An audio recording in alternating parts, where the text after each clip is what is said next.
นครหลวงเวียงจันทร์เกเอามาวัดกันที่นครหลวงเวียงจันทร์เกทุกทีมล้วนมีเป้าหมายดังเดียวกัน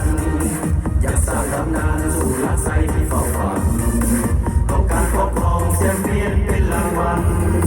มุ่งมั่นฝ่าฟันที่นครหลวงเวียงจันทร์เกมุ่งมั่นฝ่าฟันที่นครหลวงเวียงจันทร์เกมุ่งมั่นฝ่าฟันที่นครหลวงเวียงจันทร์เกนครหลวงเกนครหลวงเกเกมแห่งสีสันวงการกีฬาลาวนครหลวงเกนครหลวงเกเกมแห่งสัมพันธ์สร้างสรรค์กีฬาลา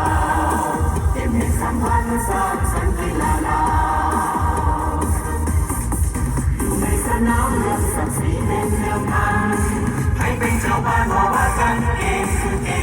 มให้มีเป็นนักต้องใส่กันในทุกเกมเพื่อให้มาเต็มหัวใจมาเต็มในหมู่กันออกใจมาเต็มรักษาบ้านเต็มในหมู่กันออกใจมาเต็มรักษาบ้านเต็มในหมู่กันเราพักจากงานกินจังก็ใจดีป้าลุงไอพีเพื่อนกูมายามกันกินข้าวหอมพาดนมาหากันตั้งวงเสียกันดอกในสนามให้เมามันออกใจมาเต็มไปในก็ไปในหมู่กันออกใจมาเต็มรักษาบ้านเต็มในหมู่กัน